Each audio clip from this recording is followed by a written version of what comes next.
Hey, welcome back. If you're thinking about starting a renovation, stop scrolling. This is your essential checklist to avoid stress, save serious money, and actually get the balanced feel-good home you want.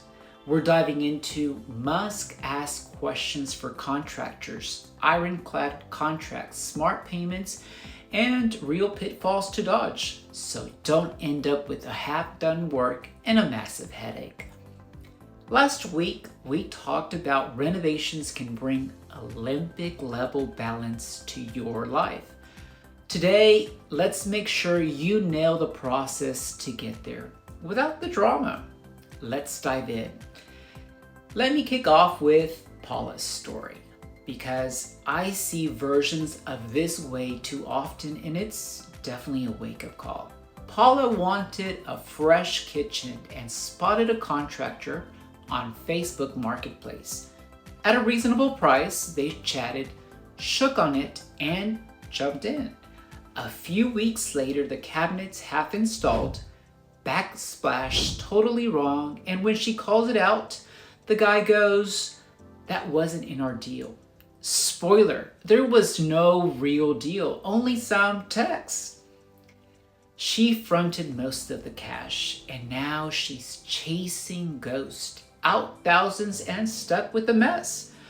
Renovation disasters like this don't just happen to other people. They happen when you skip the basics. Here's where most people miss a huge opportunity: bringing in the right team at the right time. Get a designer involved early if you want a cohesive vision, custom solutions, or help making awkward spaces work for real life. A good designer will spot things you and even your contractor might miss, and translate your wish list into a beautiful, practical plan. Architect, if you're moving walls, adding square footage, or making changes to your home structure, call an architect. They'll make sure your project's safe, code compliant, and ready for permits. A general contractor for anything more than a weekend DIY. A general contractor is your quarterback, coordinating trades, schedules, and keeping everything on track. The best results come when these pros collaborate. Don't be shy. Ask your contractor how they work with designers or architects, and vice versa. Teamwork means fewer surprises and a smoother project. Found a potential contractor? Hit pause and grill them with these. Trust me, the good ones love it. Start with, are you licensed and insured? Demand proof. Snap a pic. Ask for reference from recent jobs. Call them. Ask about timelines, surprises, and if they rehired. Are they experienced with the exact project? A kitchen isn't a porch. Specifics matter. Who's on site daily and who oversees? Subs are fine, but know who's in your house. Payment breakdown? We'll circle back on this. How do you handle changes or curveballs? Look for pros who adapt without excuses. Red flag city if they dodge. Get defensive or say, "Trust me." Walk away. Plenty of solid pros out there. Pro tip: check online reviews across sites like Yelp or Angie's List and verify licenses through your state's contractors board. Free and fast. Never ever skip the contract. It's your shield against chaos and keeps that balance we talked about last week. No emotional roller coasters. A killer contract covers the following: a detailed scope of every material, finish, and fixture spelled out. Payment tied to milestones after demo, not next Friday. Start and end dates, plus delay penalties, change process, permits, inspections. Who handles them? What about the warranty? Most offer at least 1 year on their work. If it's not written, it doesn't count. Paula had to learn this the hard way. No backsplash specs meant no recourse. Quick hack. Do a pre-start walkthrough together. List everything and sign it. Use a template from sites like LegoZoom if you're DIYing it. This is where folks are most tormented. Rule 1, no full upfront payment ever. It's not uncommon for contractors to request a deposit. I do this myself to cover initial materials, labor, and secure the project.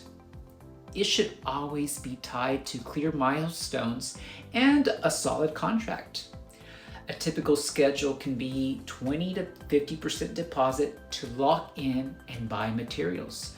Another chunk at midpoint, post-framing or demo, and the balance only after the final walkthrough. Hold 5 to 10 for punch list fixes.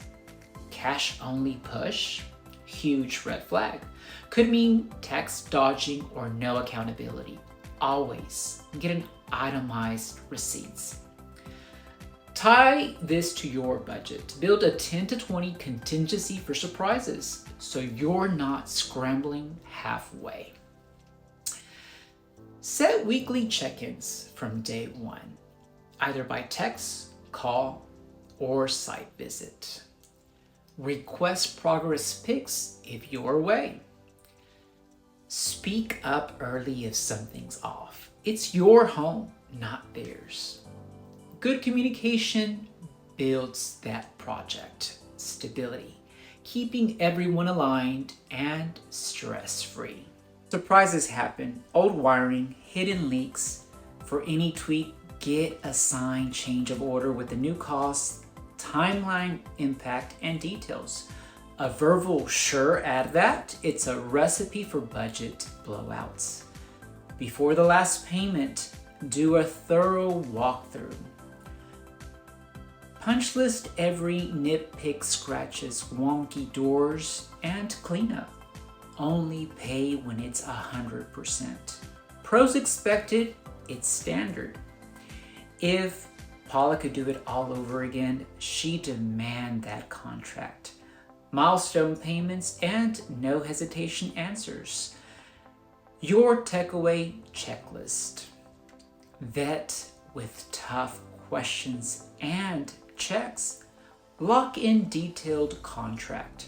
Pay by milestones with receipts. Communicate often. Document changes. Final payment only. Post punch list. Print this out or screenshot it. This is your renovation Bible.